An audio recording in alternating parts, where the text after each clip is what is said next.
Baiklah, selamat pagi Bapak, Ibu, Saudara-saudari sedharma. Terimalah salam bahagia dari saya, Namo Buddhaya. Sebelum kita memulai sharing pada pagi hari ini, marilah kita bersama-sama meratapkan kedua tangan kita di depan dada, bersikap anjali, memejamkan kedua bola mata kita, dan melafalkan Paritawandana Namo Tassa dalam bahasa Pali secara bersama-sama. Dalam hitungan ketiga, 1, 2, 3. Namo tassa bhagavato arahato sama sambuddhassa. Namo tassa bhagavato arahato sama sambuddhassa. Namo tassa bhagavato arahato sama sambuddhassa. Wya ro sakna patigasanya. Nanya mania sadukha micea. Jangan karena marah dan benci mengharapkan orang lain celaka. Panditanang casewanang, kalenang damang sakacang, etam manggalang mutamang. Bergaul dengan orang-orang yang bijaksana, mendiskusikan dharma pada waktu yang sesuai, itulah berkah utama. Sadu, sadu, sadu. Baiklah, Bapak, Ibu, Saudara-saudari sedharma, perkenalkan saya Erik Fernando. Pada pagi hari ini berkesempatan untuk sharing Dharma di Vihara Samakidam di Taman Palem ini. Mungkin saya ingin bertanya sederhana, di sini ada yang bukan warga Taman Palem? Yang laki-laki ada? Semua warga Taman Palem. Paling jauh di Citra gitu ya. Cici bukan warga Taman Palem. Di mana, Ci? Oh, dan Mogot, cuman nggak gitu jauh ya. Kalau saya sendiri tinggalnya di Jembatan 5, Bapak Ibu. Nah, jadi pada kesempatan pagi hari ini saya akan sharing satu materi, yaitu pengantar agama Buddha. Nah, mungkin bagi Bapak Ibu yang ilmunya cukup tinggi, materi ini mungkin akan sedikit membosankan karena kita akan membahas dasar agama Buddha. Tapi biasanya, jadi dulu saya sempat bantu ngajar agama Buddha di UI ya. Nah itu di UI itu kita wajib setiap mahasiswa baru itu di semester pertamanya itu ngambil mata kuliah agama sesuai pilihan agamanya. Nah, jadi yang agama Muslim dia pilih mata kuliah agama Muslim, yang Kristen ngambil yang Kristen, yang Katolik ngambil yang Katolik, Hindu yang Hindu, yang Buddha ngambil agama Buddha.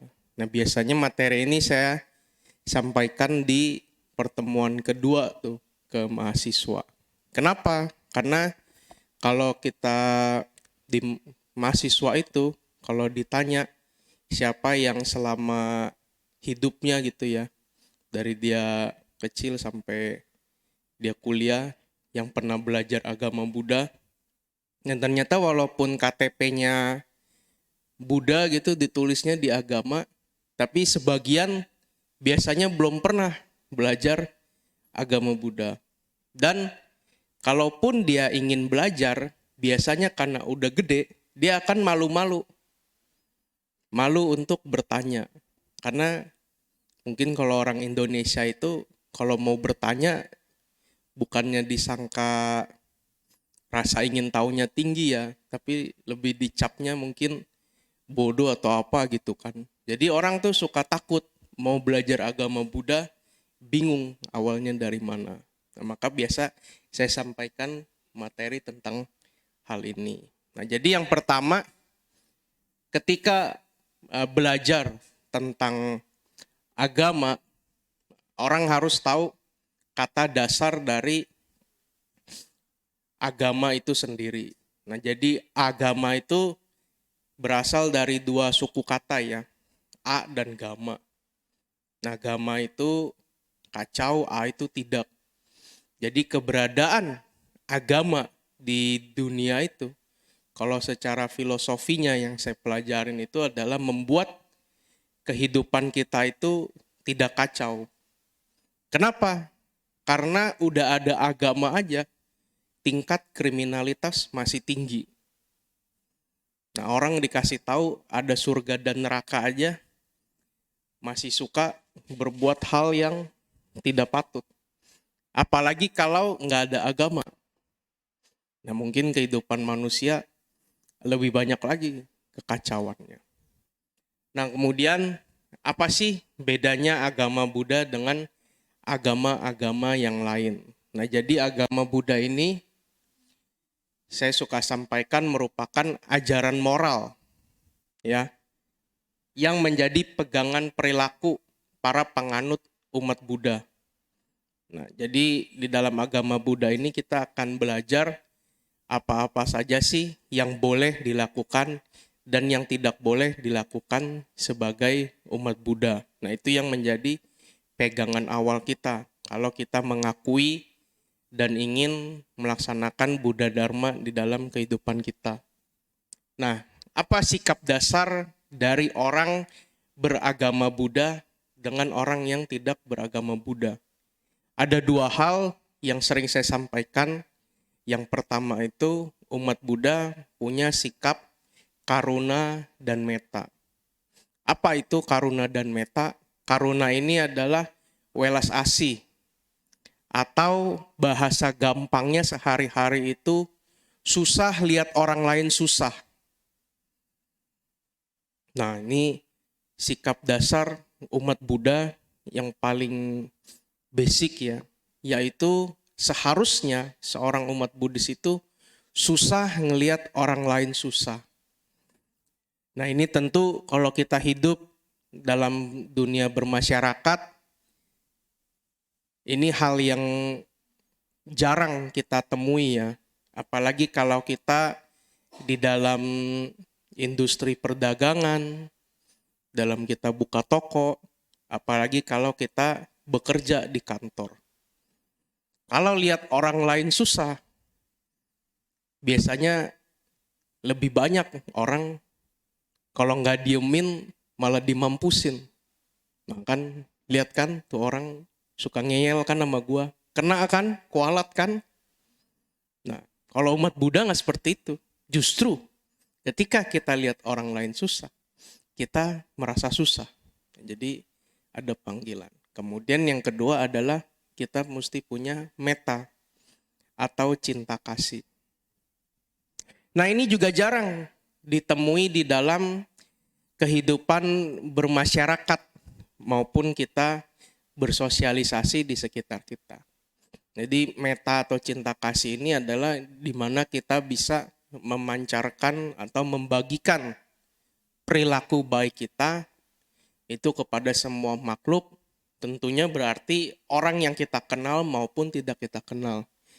Dan kalau secara manusiawi, yang namanya manusia hidup bermasyarakat, pasti selalu mengutamakan yang pertama diri dia sendiri dulu. Yang kedua keluarganya. Ketiga saudara-saudaranya, baru yang keempat mungkin teman-temannya, yang kelima baru orang lain. Maka nggak heran kalau di Indonesia itu orang mau ngelamar kerja, yang diutamain sekarang bukan lagi kompetensinya, tapi rekomendasinya. Nah, siapa yang ngenalin nih orang ini? Kira-kira kalau di kantor nurut nggak ya? Dan kalau dalam promosi jabatan yang dilihat mungkin ya adalah mungkin sebagian aspek teknis dan lain sebagainya. Tapi biasanya yang sering kita temuin lebih banyak orang bilang aspek loyalitasnya. Oh, dia udah lama nih nurut sama saya nih, ya saya naikin lah. Nah itulah kalau dalam kita kehidupan bermasyarakat pada umumnya. Tapi sebagai umat Buddha, kita seharusnya punya sikap metta atau cinta kasih, yaitu bisa membagikan kasih kita, perhatian kita kepada semua makhluk. Nah, jadi di dalam kita beragama Buddha, kita dianjurkan untuk bisa menolong orang lain. We must help others. Dan sekurang-kurangnya sebagai umat Buddha, kalau kita belum bisa menolong orang lain, minimal kita tidak merugikan orang lain. Atau bahasa slangnya, jangan jadi beban lah. Nah, kira-kira seperti itu. Nah, itu pedoman kita sebagai umat Buddha. Nah, di mana menariknya agama Buddha ini dibanding ajaran yang lain, ini merupakan suatu hukum alam yang tidak dibuat-buat, di mana ditemukan oleh Sang Buddha. Nanti akan kita bahas lebih lanjut. Boleh next? Nah, apa sih peran agama Buddha di dalam kehidupan kita? Nah, jadi agama Buddha ini seperti way of life ya, atau jalan kehidupan. Nah, ini kalau diilustrasikan itu seperti rakit untuk kita bisa mencapai pantai seberang atau mencapai pembebasan, terbebas dari kelahiran kembali. Nah, tapi agama Buddha ini seperti yang sudah ditandai merah di depan, itu hanyalah rakit. Atau kalau lebih gampangnya karena kita tinggal di daratan ya, ini seperti mobil atau motor. Kita mau menuju ke suatu tempat, kalau motor itu atau mobil itu nggak kita nyalain mesinnya, nggak kita injek gasnya, motor atau mobil itu kan nggak bisa nyampai ke tujuan kita. Tetap kita sebagai manusia harus injek gasnya, nyalain mesinnya, baru motor atau mobil bisa capai tujuannya. Sama juga dengan kita beragama Buddha ini, istilahnya kita baru punya mobil atau motornya. Nah, kita harus melaksanakan ajarannya, itu barulah kita nyalain mesinnya dan mempraktekannya. Nah, itu baru kita injek gasnya untuk bisa mencapai tujuan kita di dalam beragama. Nah, ini merupakan sarana prasarana yang menurut saya aman, nyaman, dan efisien. Kenapa? Nanti akan saya jelaskan. Nah, ini untuk bisa mencapai kebahagiaan di dunia, agar kita merasa hidup di dunia ini seperti hidup di sorga, dan syukur-syukur bisa mencapai pencerahan sempurna. Boleh next? Nah, dari mana sumber ajaran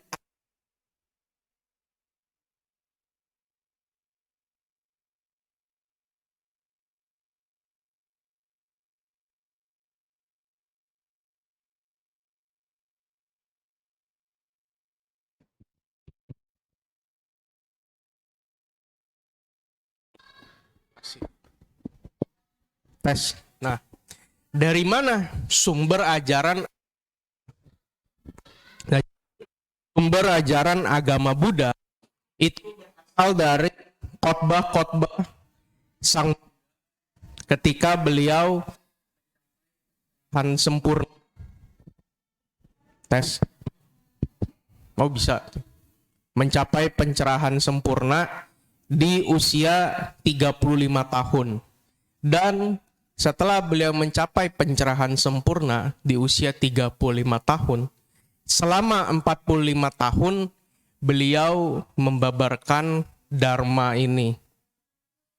Nah, apa yang beliau sampaikan itu disebut dengan Dhamma Winaya, yang kemudian setelah beliau parinibbana, khotbah-khotbah atau dhamma-dhammanya ini diulang oleh murid-muridnya, dan akhirnya dibuat ke dalam tulisan-tulisan yang dikumpulkan, atau kita kenal dengan istilah Tripitaka, kitab suci. Nah, itu berasal dari khotbah-khotbah Sang Buddha. Nah, ini merupakan kebenaran hakiki yang didapat saat beliau mencapai pencerahan. Boleh next? Nah, apa intisari dari kita beragama Buddha? Nah, jadi di dalam Owada Patimokkha, atau kalau kita buka Dhammapada di Dhammapada 183, Sang Buddha pernah menyampaikan ajaran dari semua Buddha. Yang pertama adalah tidak berbuat jahat. Yang kedua, perbanyak kebajikan atau tambah kebajikan. Yang ketiga, sucikan hati dan pikiran. Nah, kenapa Sang Buddha menyampaikan yang pertama, jangan berbuat jahat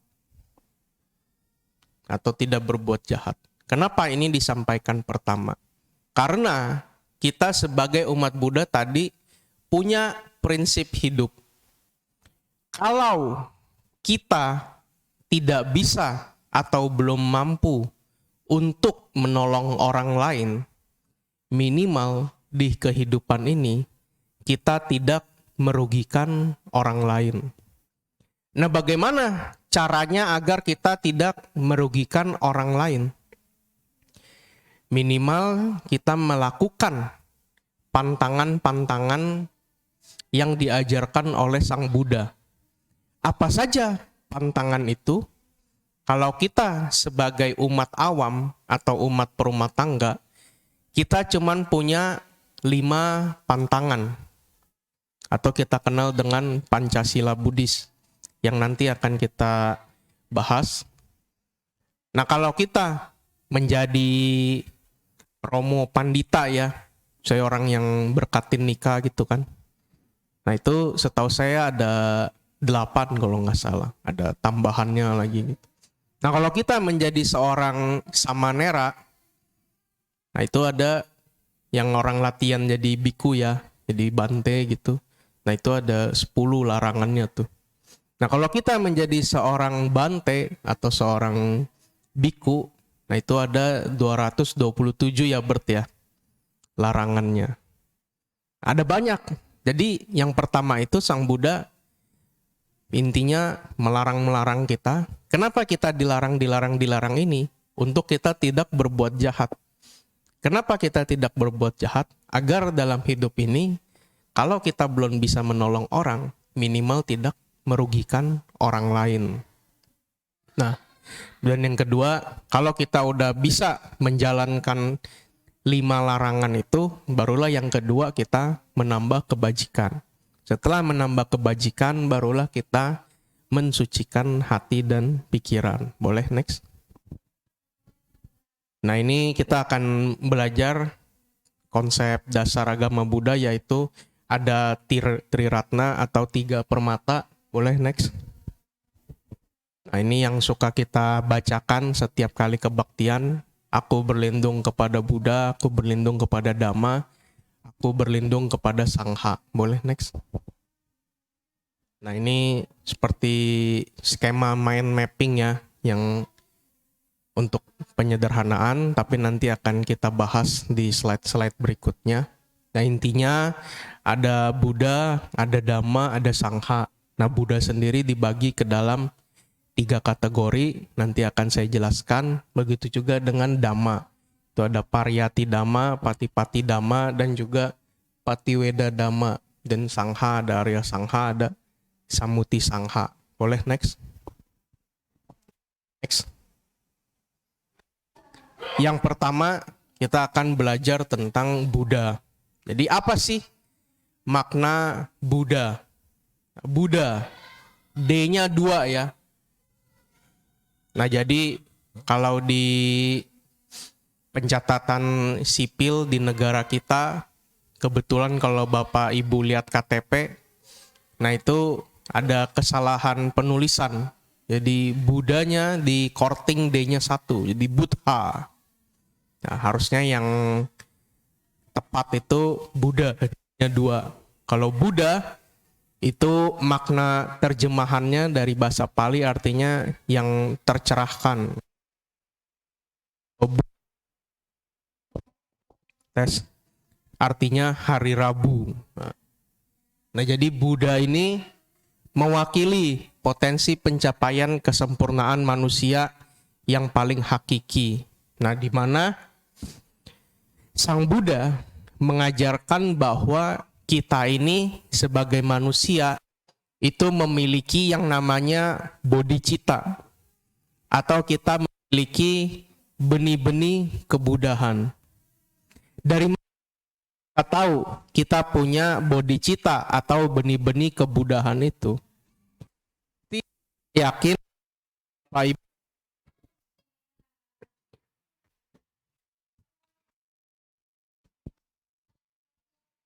Kalau melakukan sesuatu, kalau Bapak Ibu tahu sesuatu yang dilakukannya ini kira-kira tidak tepat atau kurang tepat, pasti kita punya yang... Nah, apa itu hati kecil? Bahwa ketika kita tahu kita Tes.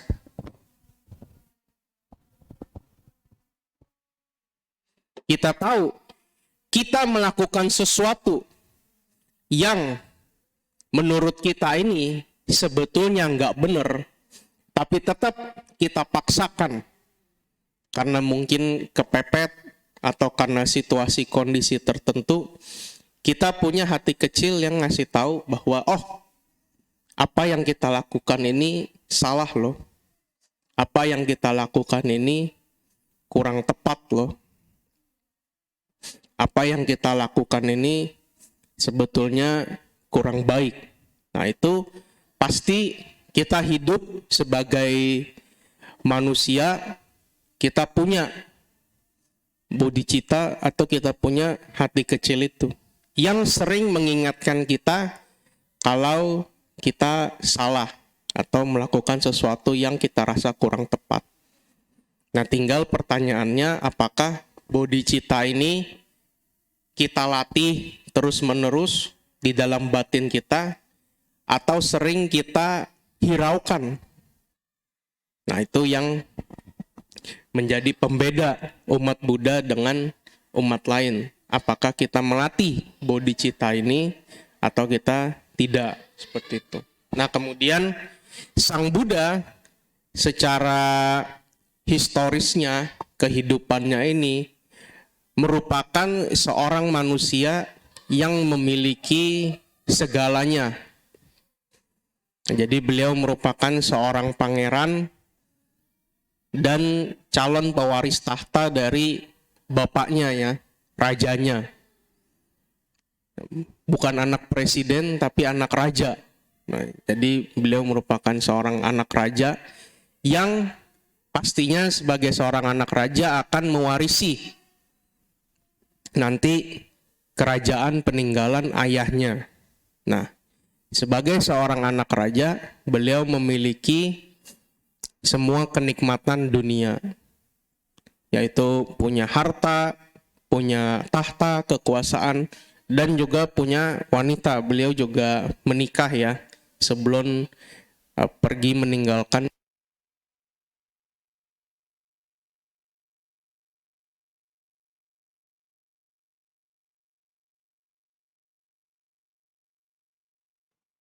Cek. Nah, memiliki seorang istri atau wanita sebelum pergi meninggalkan kehidupan istana. Nah, jadi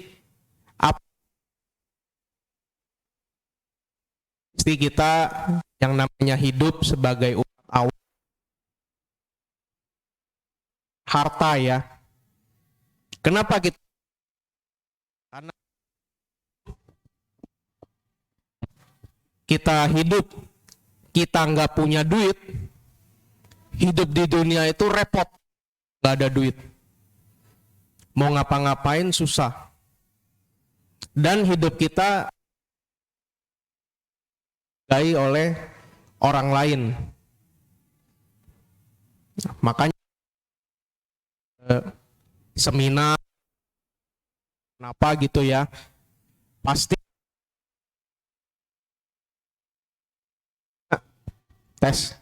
Kalau acara Buddhis tuh ada bante kan, ada biku sangha. Nah, kemudian yang kedua orang yang punya tahta, misalkan pejabat pemerintahan gitu kan. Nah, yang ketiga yang suruh duduk depan pasti orang-orang yang punya harta. Oh, dia bos ini, nah ini suruh duduk depan nih. Nah, orang yang nggak punya harta dan tahta, nah itu yang ditaruh di belakang-belakang. Kenapa seperti itu? Karena memang udah bawah sadar manusia untuk menghormati orang yang punya tahta dan harta terlebih dahulu.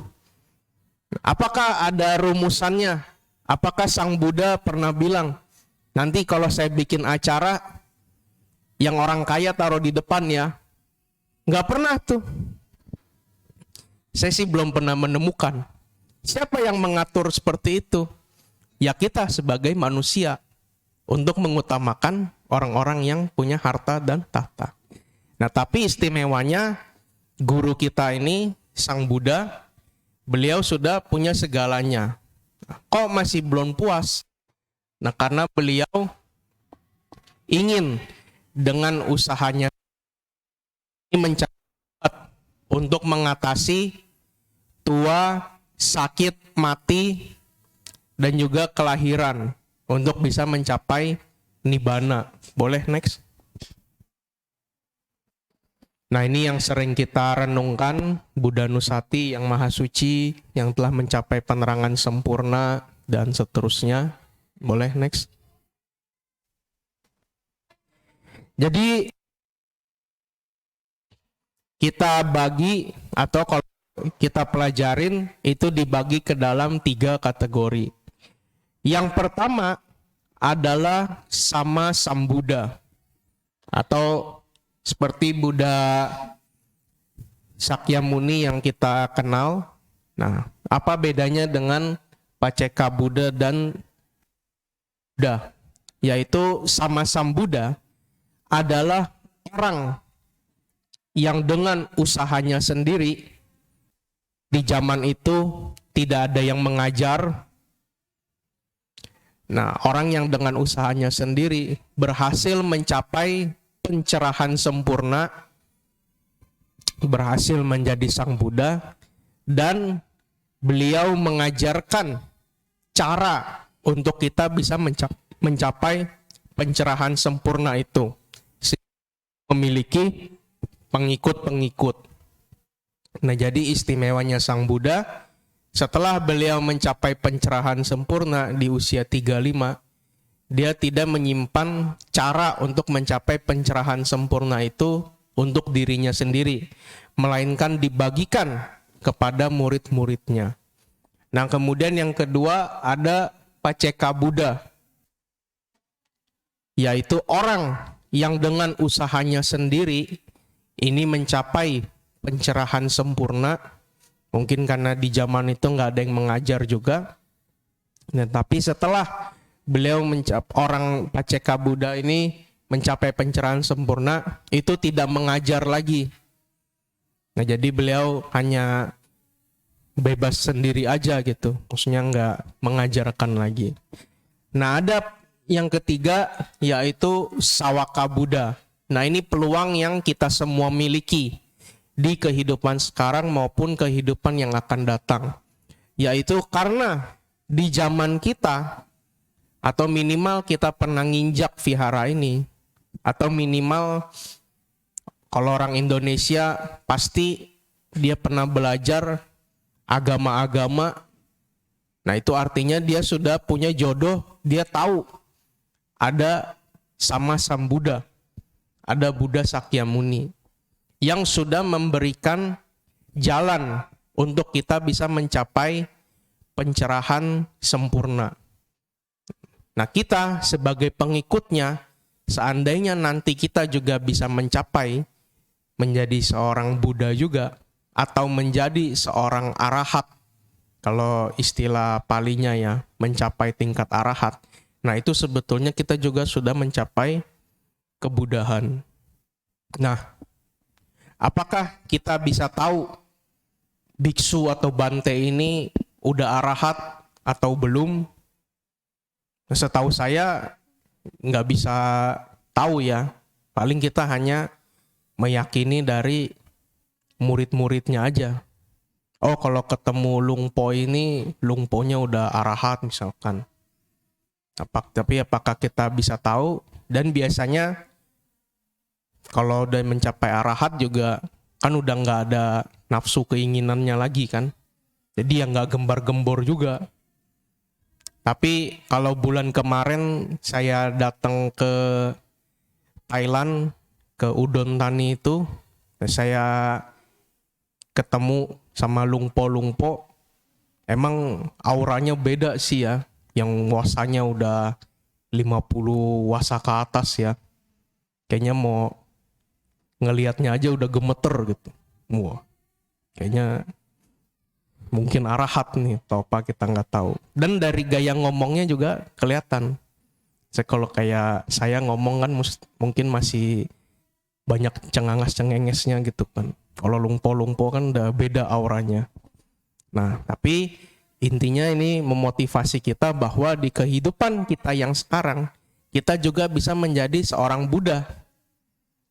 Karena kita udah punya sama-sama Buddha, sudah dikasih tahu caranya, jalannya, tinggal kita mau jalanin atau tidak. Seperti itu. Boleh next? Nah, ini ada Dhamma, next. Nah, ini yang sering kita renungkan.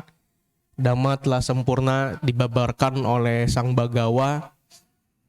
Dan sebetulnya banyak sekali ya dari ajaran-ajaran Sang Buddha ini yang kita sebagai umat Indonesia mungkin masih belum mempelajarinya secara lengkap gitu.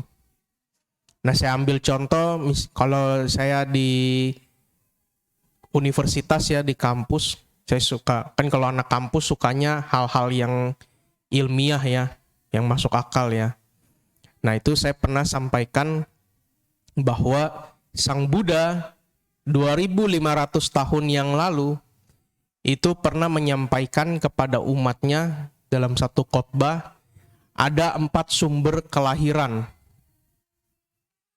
Nah, kalau saya bilang 4 sumber kelahiran, mungkin orang biasanya agak bingung. Maksudnya cara makhluk hidup berkembang biak gitu. Nah, kan ada yang berkembang biak. Yang pertama, yang paling umum itu orang yang melalui, atau makhluk yang melalui persalinan ya. Atau istilahnya beranak gitu. Ya maksudnya kayak kalau orang pelihara kucing, anjing, nah kan beranak kan. Hamil nanti perut anjingnya kan besar tuh yang betina, tadi hamil. Udah hamil si anjingnya yang betina menyusui anak-anaknya seperti itu. Kemudian yang kedua, ada makhluk yang atau sumber kelahiran yang berkembang biak melalui bertelur. Dan contohnya ayam gitu kan, bertelur. Nah, kemudian yang ketiga, Sang Buddha bilang ada kelahiran tanpa awal. Apa itu kelahiran tanpa awal? Nah, jadi karena kita sebagai umat Buddha, Sang Buddha pernah sampaikan ada 31 alam kehidupan. Nah, kalau kita terlahir, misalkan karena sering berbuat kebajikan, suka berdana, terlahir di alam dewa gitu ya, kita menjadi seorang dewa. Nah kan dewa nggak ada yang ngelahirin kan, ya tahu habis kita pindah alam ya jadi dewa aja gitu. Maksudnya nggak ada yang melahirkan lagi. Nah itu kelahiran tanpa awal. Nah yang keempat yang menarik itu Sang Buddha bilang ada kelahiran melalui kelembapan. Apa itu kelahiran melalui kelembapan? Nah tentu kalau kita coba bayangkan kita sebagai masyarakat India 2500 tahun yang lalu, pasti kita bingung dengan yang disampaikan oleh Sang Buddha. Karena orang pada saat itu kan mungkin taunya hanya beranak dan bertelur aja. Nggak ada kelahiran melalui kelembapan.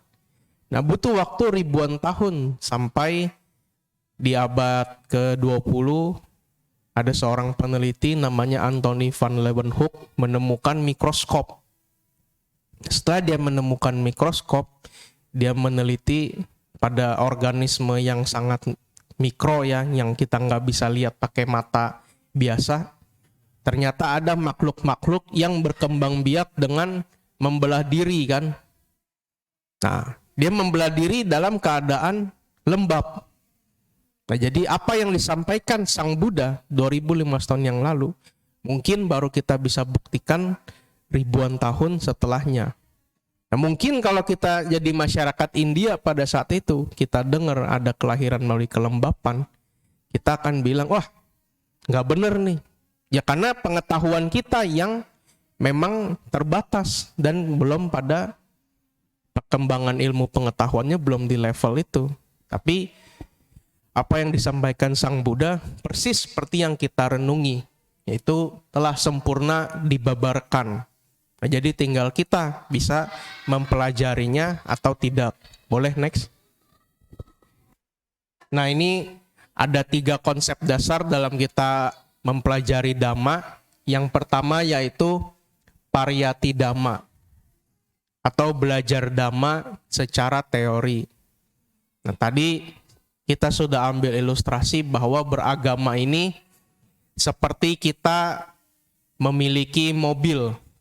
Mobil ini baru bisa sampai ke tujuan kalau kita menyetirnya. Nah, sebelum kita nyetir mobil, idealnya kita belajar dulu apa-apa saja yang ada di dalam mobil tersebut. Sama juga dengan kita beragama. Sebelum kita melaksanakan ajaran agama, baiknya kita tahu dulu hal-hal terkait agama itu.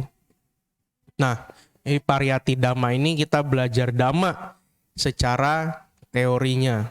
Atau kalau kita nyetir mobil, kita belajar dulu cara nyalain mesinnya, cara turunin persnelingnya, cara nginjek gasnya, cara ngeremnya, dan sebagainya. Setelah kita belajar teori-teorinya, baru yang kedua kita pati-pati Dhamma, melaksanakan dan mempraktekkan Dhamma, mengembangkan sila, samadhi, dan panya dalam kehidupan sehari-hari.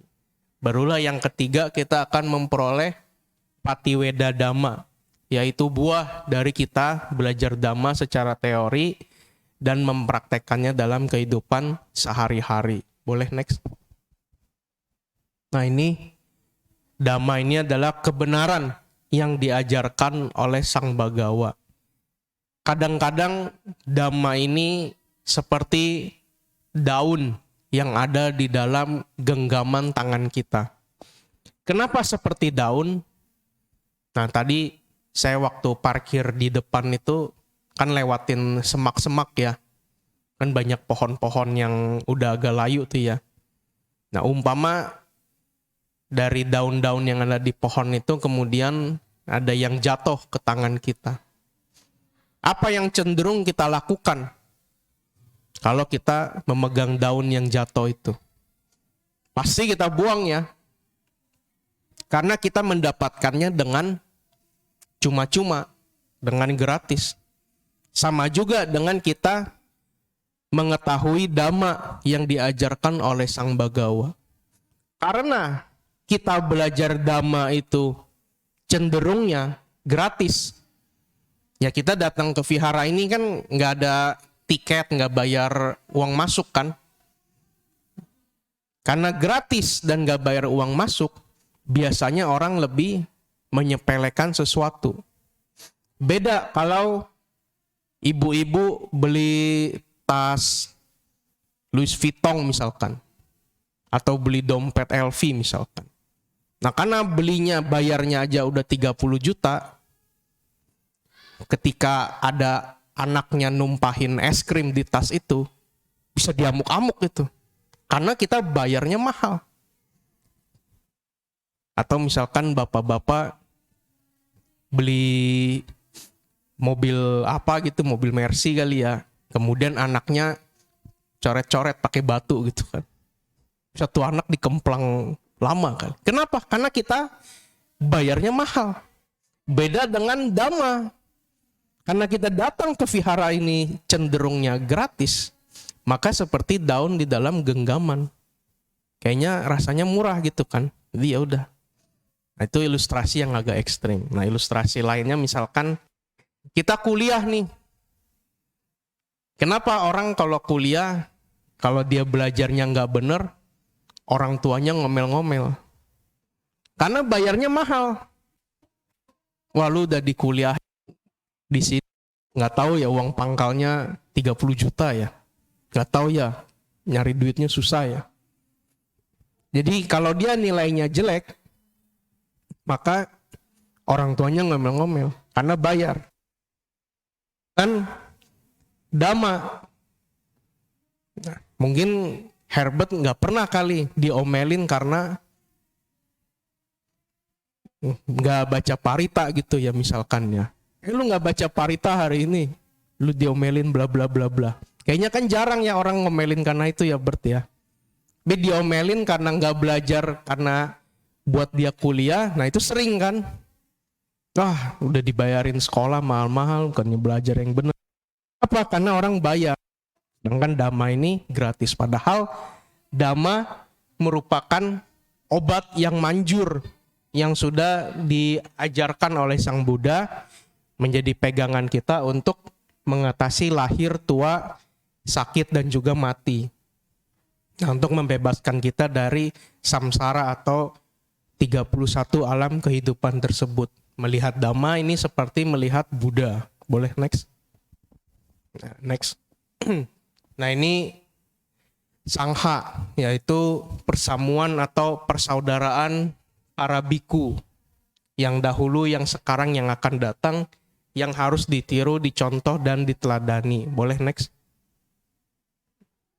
Nah ini yang sering kita renungkan.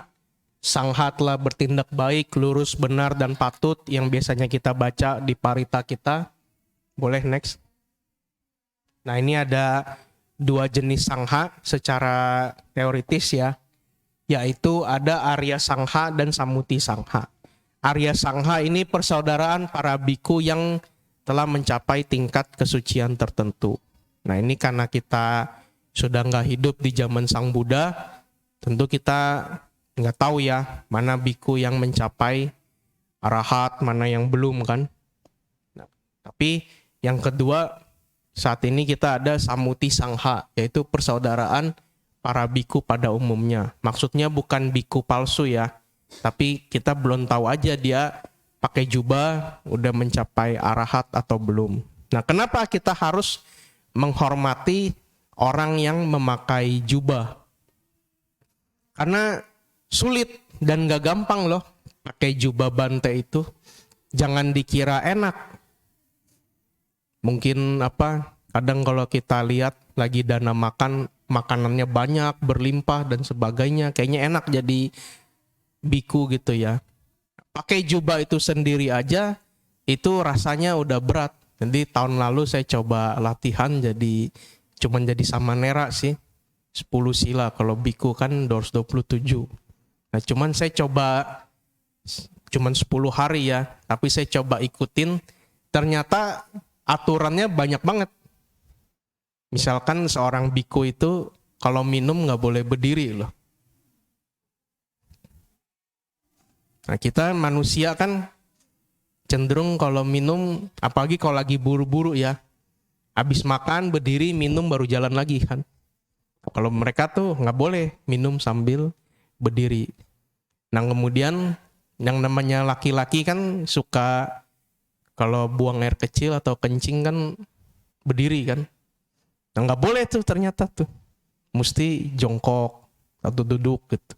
Oh, banyak banget aturannya. Dan ternyata pakai jubah itu berat banget jubahnya itu tuh. Jadi sampai saya sakit pinggang tiap malam tuh ya sebelum tidur. Aduh berat banget di sini. Nah jadi jubah aja, cuman pakai jubah aja udah susah dan banyak sekali aturannya. Apalagi seorang biku yang benar-benar mempraktekkan sila, samadhi, dan panya, benar-benar melatih kebijaksanaannya. Nah itu sangat patut untuk kita hormatin.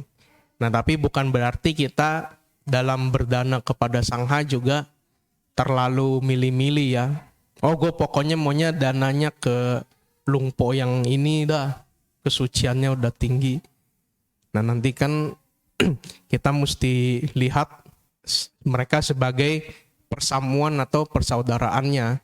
Sebagai sama anggota sangha kita harus menyokong kebutuhan dan untuk dia bisa berlanjut hidupnya. Boleh next? Nah ini adalah balik lagi tadi larangan-larangan kita sebagai orang yang ingin belajar agama Buddha.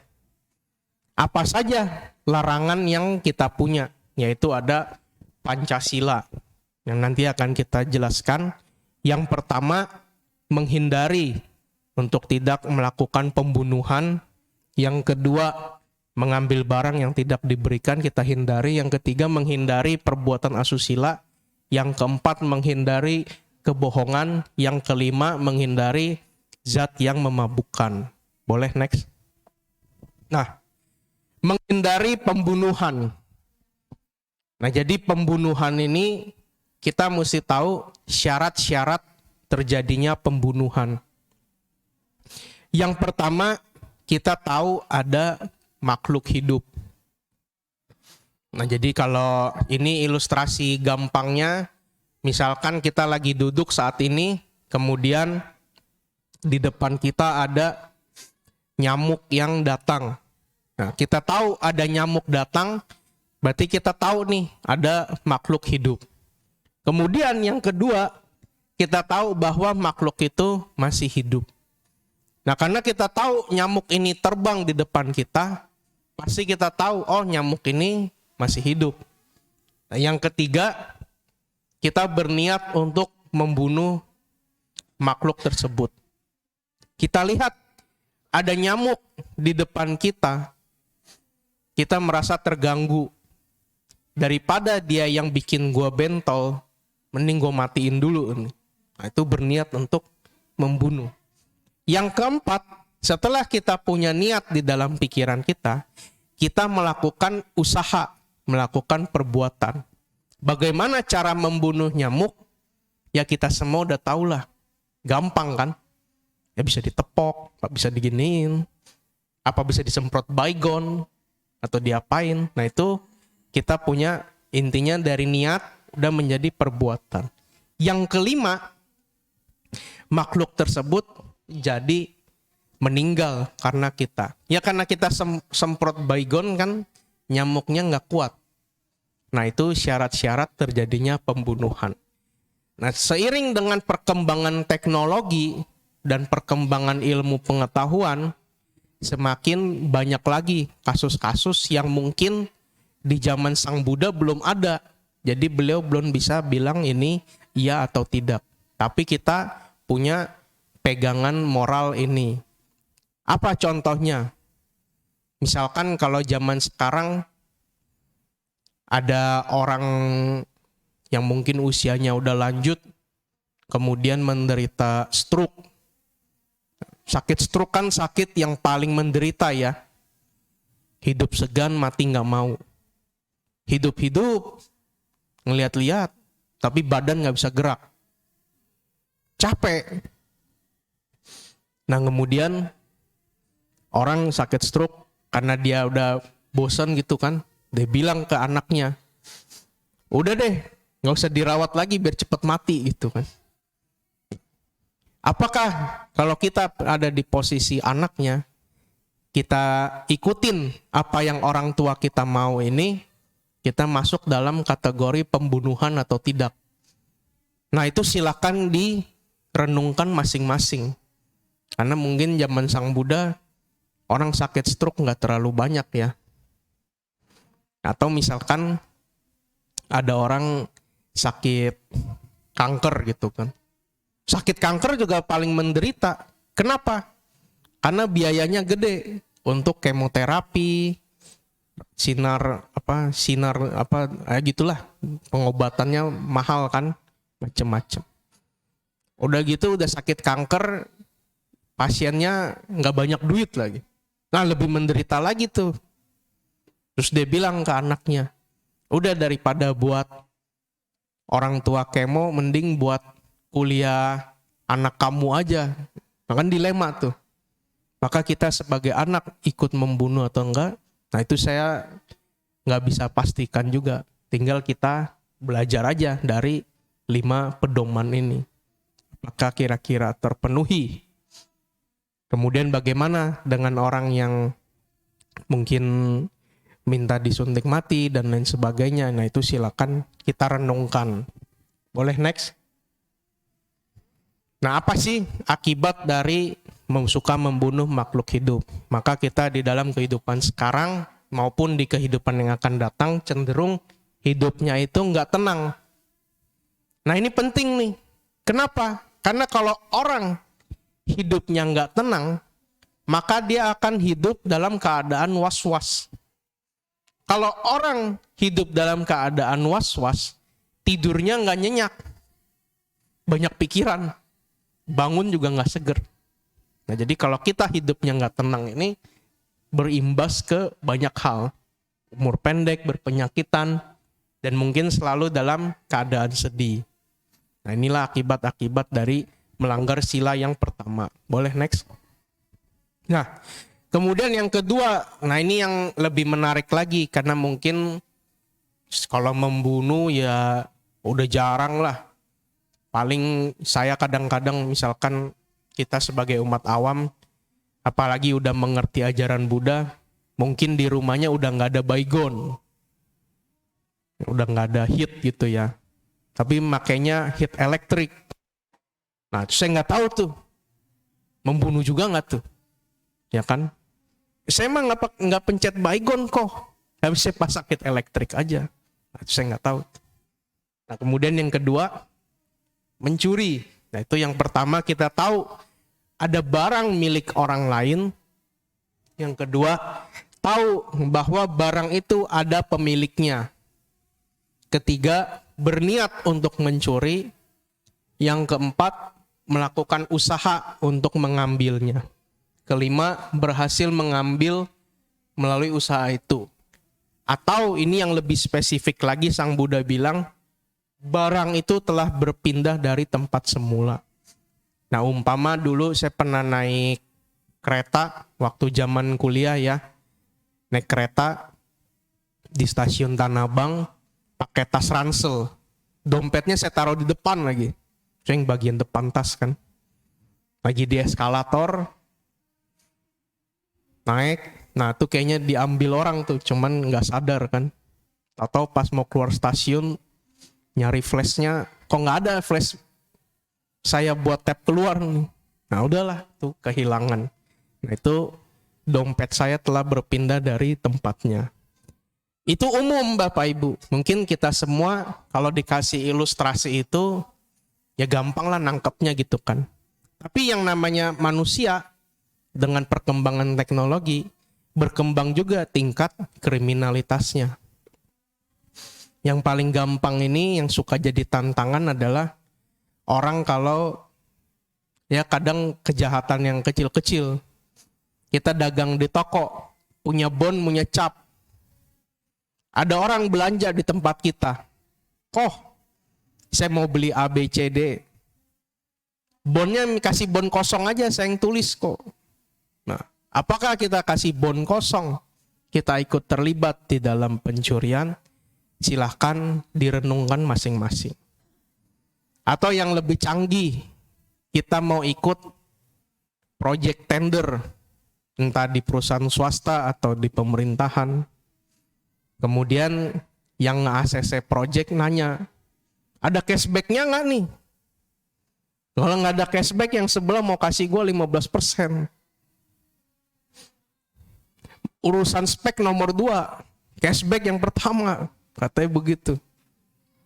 Kalau nggak dikasih nggak dapat nih goal, nggak project nih, nggak tembus, nggak closing. Karyawan nggak mungkin nggak digaji, repot.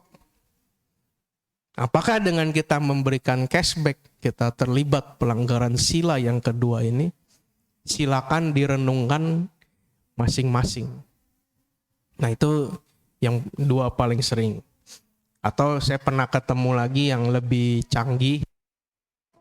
Ada orang pernah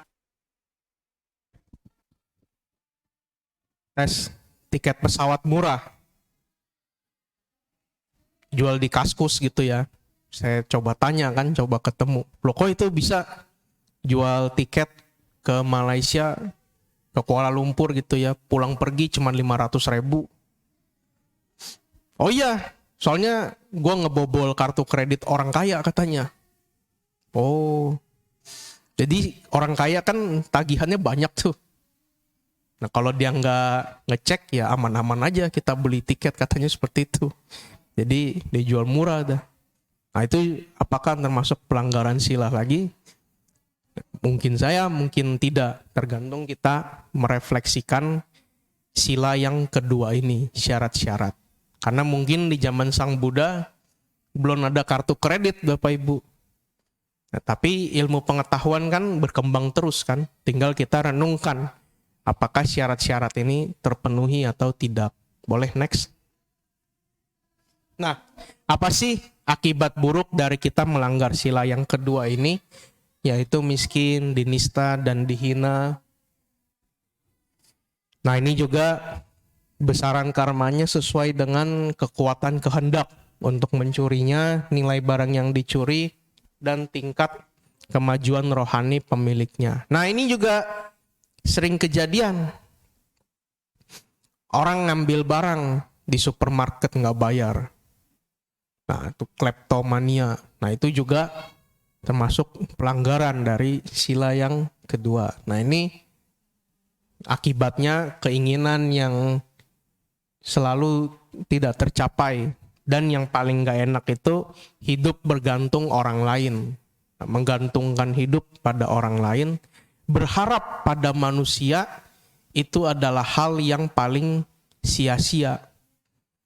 Karena kalau kita berharap pada manusia dan harapan kita gak sesuai yang kita mau, maka kita akan menjadi sakit hati. Laki-laki memberikan banyak hal untuk ceweknya, nggak taunya ceweknya putusin dia. Nah, kemudian keluarlah kalau udah diputusin kata-kata yang kurang bijaksana. Nah, itu karena kita terlalu berharap pada orang lain.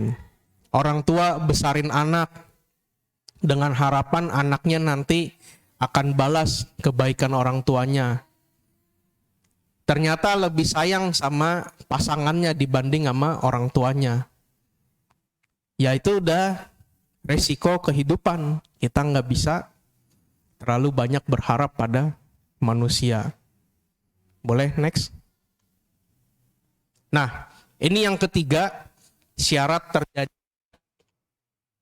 perzinahan atau perselingkuhan atau pelanggaran sila yang ketiga, yaitu berhubungan dengan orang yang tidak patut disetubuhi, berniat untuk menyetubuhi. Nah saya kira kalau kata menyetubuhi saya nggak usah terjemahkan lagi ya, udah pada menguasai. Nah yang ketiga, melakukan usaha untuk menyetubuhi. Yang keempat, berhasil menyetubuhinya. Boleh next. Nah siapa saja orang-orang yang tidak patut untuk disetubuhi. Nah ini karena kita coba flashback ini di zaman Sang Buddha 2500 tahun yang lalu ya. Maka nanti akan banyak istilah-istilah yang mungkin agak asing di zaman modern sekarang. Yaitu orang yang dalam perlindungan ibu, ayah, dan keluarganya, kakaknya. Ya intinya orang yang belum dilamar lah. Sebelum kita nikahi, nah kita setubuhi, kan itu orang yang tidak patut untuk disetubuhi. Boleh next. Nah kemudian orang yang dalam perlindungan keluarga, sebangsa, pelaksana dharma, atau orang yang dipinang oleh raja atau orang yang berkuasa, atau orang yang bertunangan. Ya maksudnya udah jadi pasangan orang lain, udah dilamar orang lain, udah dinikahi orang lain, kemudian kita setubuhi. Nah itu juga orang yang tidak patut untuk disetubuhi. Boleh next.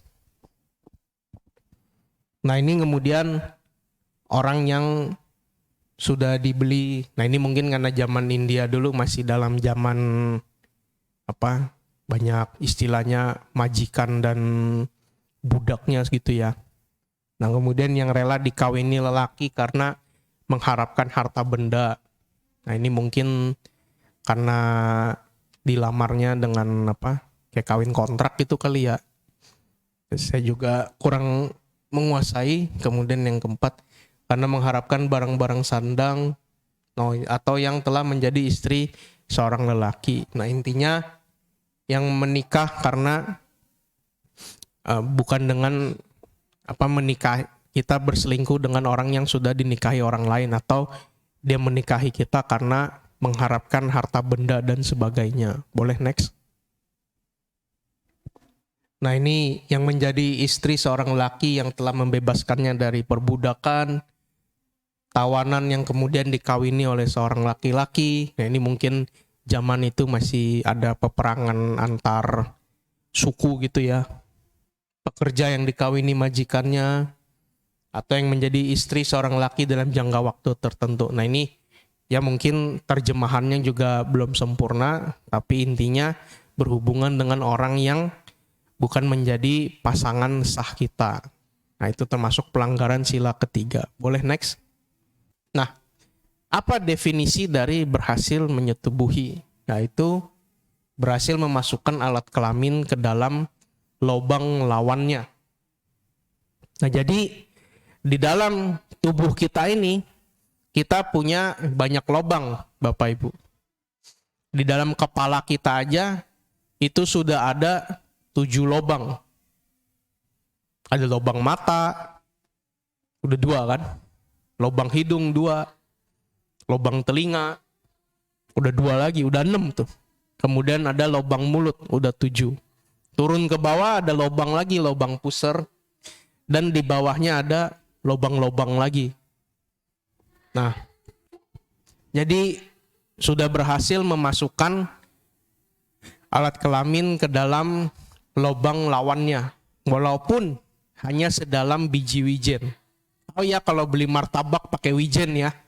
Maksudnya kan biji wijen tuh ukurannya kecil gitu. Maksudnya ya udah bersentuhan walaupun sekecil itu. Nah itu udah pelanggaran. Nah akibat dari pelanggaran ini tergantung pada kekuatan yang mendorongnya. Kok kalau suka sama suka gimana? Wah saya nggak tahu dah. Yang pasti kalau Sang Buddha bilang mah, orang yang kalau belum dinikahin ya belum patut untuk disetubuhi. Atau cara pelaksanaannya kok, buktinya dia happy aja pas ngelakuin. Nah itu saya juga nggak tahu dah. Yang tahu kan kalian. Kemudian status tingkat rohani wanitanya. Apalagi kalau dia seorang bikuni atau suhu gitu ya, yang telah mencapai kesucian. Boleh next? Nah, apa sih akibat dari pelanggaran sila yang ketiga ini? Nah itu tidak disenangi teman, mempunyai pasangan hidup yang tidak dicintai. Nah ini nggak enak nih, hidup dengan orang yang tidak kita cintai. Maka tiap pagi kerjaannya berantem mulu sama pasangan. Siapa yang kena imbas? Selain diri dia sendiri, yang namanya orang kalau habis marah-marah, pasti satu harinya jelek tuh. Anaknya juga kena imbas, lihat orang tuanya ribut mulu. Nah jadi mempunyai pasangan hidup yang tidak dicintai, ini juga hidup yang menderita. Kemudian berat jodoh, rumah tangga nggak harmonis, banyak musuh. Nah atau yang keenam, nanti di kehidupan selanjutnya mungkin terlahir sebagai orang yang punya penyimpangan seksual. Nah ini mungkin akibat dari dia suka melanggar sila yang ketiga. Dan zaman sekarang ini sudah semakin ekstrim ya. Jadi saya kemarin hari Jumat lalu itu habis pelayanan di penjara di Tangerang, penjara kelas 2A. Nah, biasanya saya kalau ke penjara itu saya suka tanya tuh. Jadi di sono ada vihara juga di dalam penjara tuh. Ya kayak beginilah dah masalah gitu ya. Nah kadang saya suka tanya nih, si engkau masuknya banyak yang Buddhis juga kan. Kok masuk karena apa kok? Kalau dulu umumnya kan karena narkoba orang masuk ya. Dia jadi pemakai karena dia kurang banyak atau gram yang dibawa barang buktinya cukup tinggi, maka ditahan di penjara. Atau kemarin ada yang unik juga, ada yang kasus penjudian. Nah ada lagi yang unik kemarin, ada 2 orang masih muda tuh, kayaknya umur mah nggak nyampe 25 kali ya, ditahan karena kasus pelecehan seksual. Saya tanya, Emang pelecehan seksualnya macam apa kok hukumannya sampai 7 tahun di penjara? Lama banget kan? Emang lu sama orang yang nggak suka sama suka gitu kok? Enggak. Jadi dia ceritanya jadi ini yang kemarin ya, saya juga nggak sebut namanya kan. Nah jadi dia itu ditahan 7 tahun karena jadi guru les. Guru les kan ngajar privat di rumah ya. Nah dia cowok, muridnya cowok juga. Masih kelas SD gitulah. Ya mungkin gambaran saya mungkin 3-4 SD gitu ya. Kemudian dia peluk-pelukan sama muridnya. Nah terus tapi nggak ada CCTV juga sih yang membuktikan itu. Cuman mungkin karena udah nggak seneng ya udah diproses aja lah. Akhirnya dia mungkin nggak bisa bayar pengacara, kan mahal juga ya bayar pengacara kan. Jadi ditahan lah 7 tahun di situ. Nah itu karena kita juga mesti hati-hati hidup di zaman sekarang. Karena zaman sekarang ini tembok juga bisa ngomong Bapak Ibu. Jangan sangka orang yang kita percaya itu akan selalu nurut sama kita. Bisa aja sewaktu-waktu kalau kepentingannya udah beda lagi urusannya tuh. Nah, boleh next. Nah, ini pelanggaran dari sila yang keempat, apa aja syaratnya? Yaitu yang pertama, kita tahu sesuatu hal tidak benar. Yang kedua, kita punya niat untuk menyesatkan. Yang ketiga, berusaha untuk menyesatkan. Yang keempat, orang lain jadi tersesat. Nah ini juga yang sering terjadi di masyarakat Indonesia.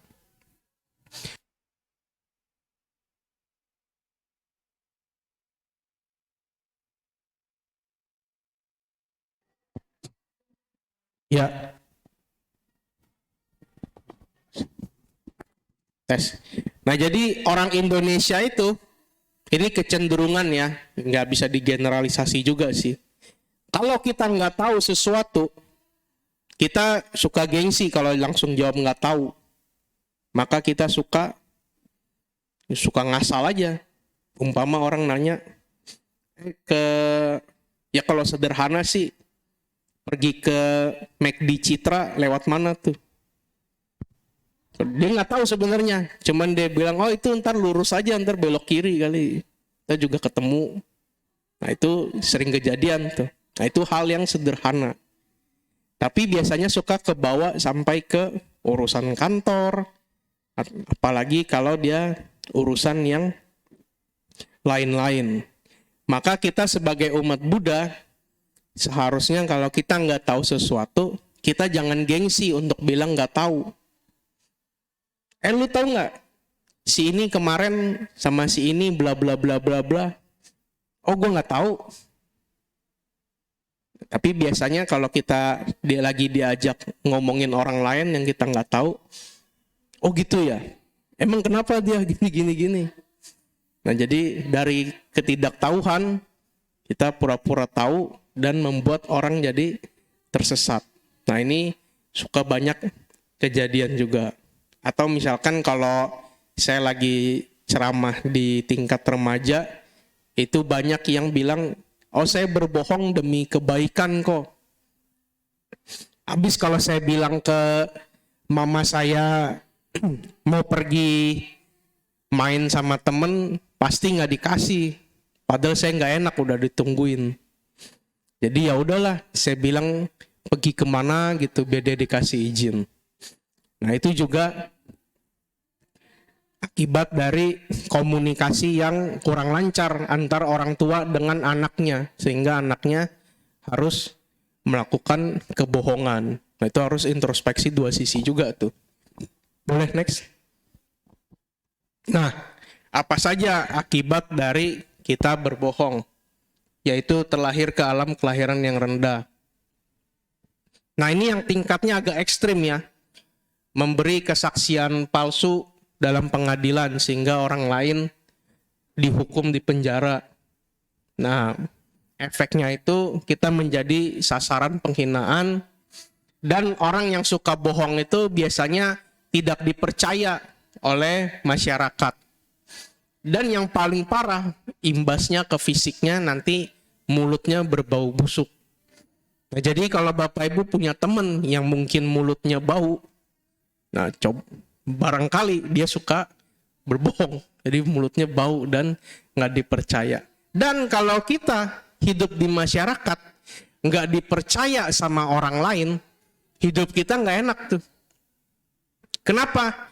Karena kunci orang itu bisa berhasil dalam kehidupannya, kalau saya lihat itu kuncinya adalah dipercaya orang lain. Orang mau dagang omsetnya gede, kenapa dia omsetnya bisa gede? Karena dagangan dia atau cara dia dagang itu dipercaya orang lain. Contoh, kita mau beli sesuatu, kadang beli sama si A lebih mahal daripada si B. Tapi kenapa kita tetap beli sama si A? Karena layanan dan barangnya terjamin. Dibanding beli sama si B, lebih murah dikit, kita nggak tahu, nggak kenal. Nah, itulah kenapa dipercaya orang lain itu penting. Boleh next? Nah, kemudian Sang Buddha juga bilang melengkapi yang keempat ini, yaitu ucapan kita harus ucapan yang benar. Yaitu tepat pada waktunya, sesuai kebenaran, ucapannya lembut, bermanfaat, penuh cinta kasih. Nah, kenapa kita harus belajar ucapan benar? Karena yang sering ditemuin di dalam hidup bermasyarakat itu, orang bertengkar bukan karena apa yang dibahas, tapi karena cara menyampaikannya. Urusan kecil tapi ngomongnya dengan nada tinggi, itu bisa bikin keributan juga. Apalagi orang yang sudah berpasangan sekian belas tahun gitu ya, berpuluh-puluh tahun. Waktu pacaran, suaminya ngomongnya lembut banget, romantis banget. Kalau udah nikah kan udah nggak lagi. Tiap hari juga ketemu. Nah, jadi cara kita menyampaikan sesuatu juga penting. Karena kalau kita menyampaikan sesuatu nggak tepat pada waktunya, maka hasilnya juga akan jadi jelek. Boleh next? Nah, ini kita sudah masuk ke akhir dari sharing kita pada pagi menjelang siang hari ini. Yang kelima yaitu pelanggaran sila yang kelima. Apa saja pelanggarannya? Jadi kita akan membedah kalimat Surameraya ini ya.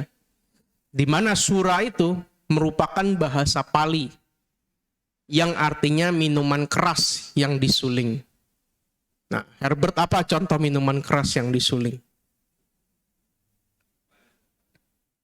Misalkan satu.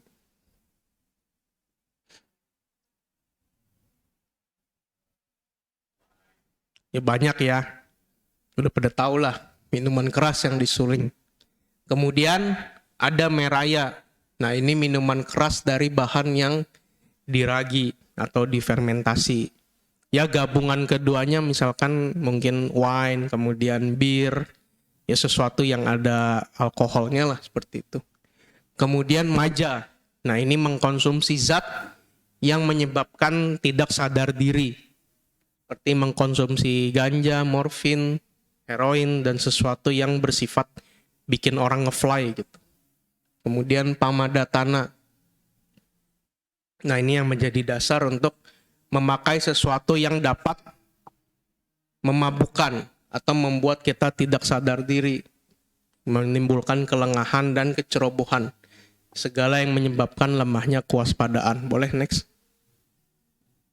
Nah, sila kelima ini dilanggar apabila tadi ada zat-zat surameraya itu. Ada sura, ada meraya, atau ada maja. Ada niat untuk meminum atau menggunakannya.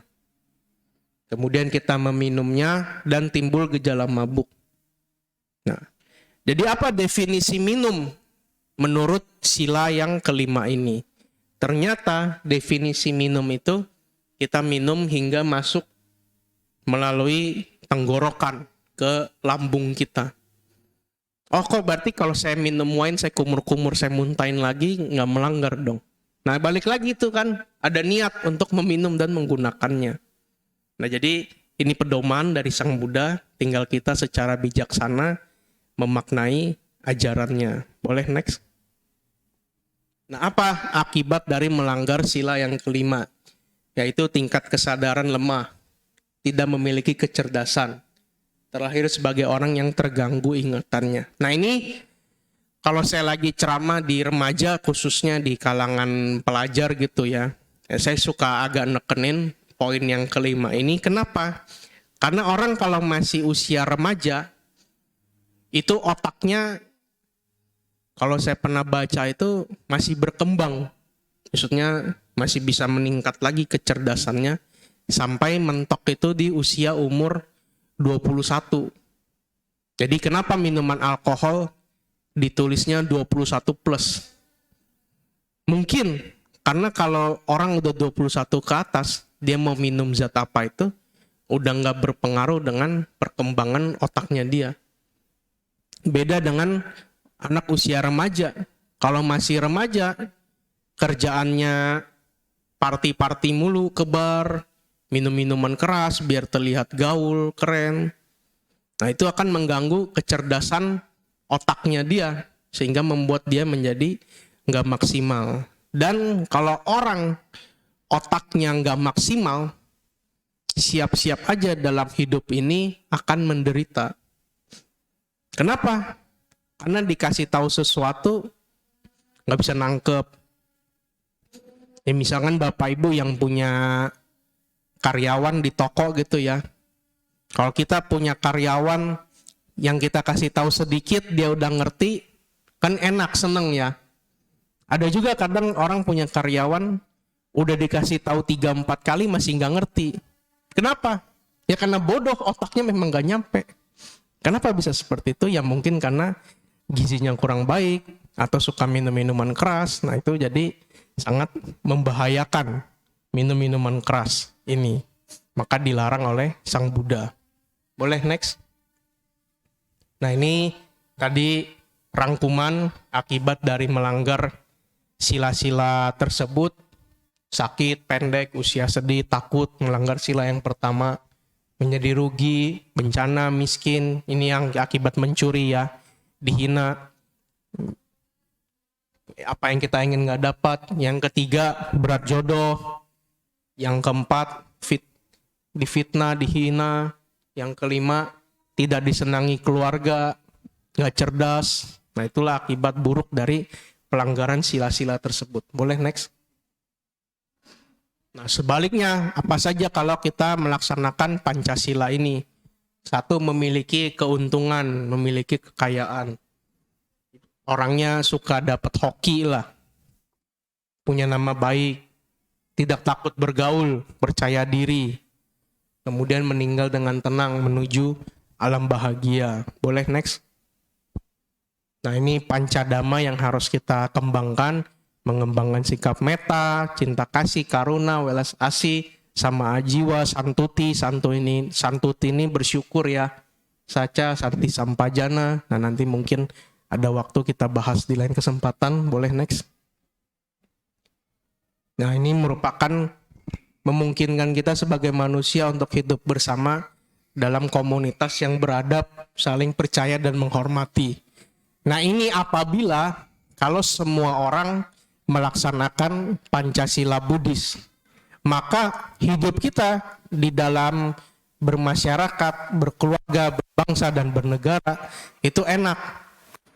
Bayangin satu negara yang di dalamnya nggak ada pembunuhan, nggak ada orang yang mencuri, itu aja udah tenang kan. Kemudian nggak ada orang yang berselingkuh. Kalau nggak ada yang berselingkuh kan nggak ada keributan. Dan yang ketiga, nggak ada orang yang berbohong. Semua orang ngomong kita bisa percaya.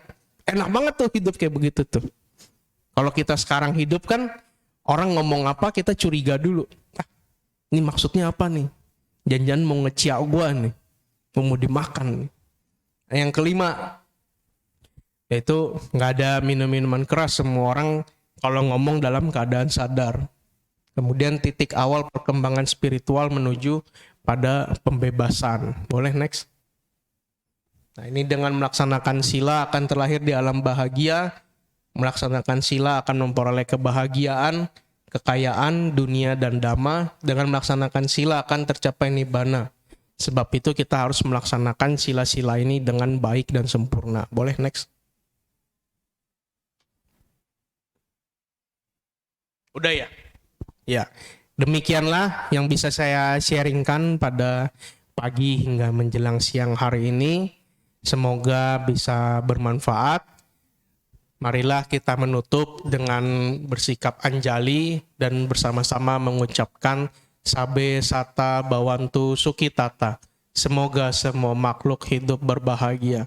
Sadu, sadu, sadu. Saya kembalikan ke pemimpin puja.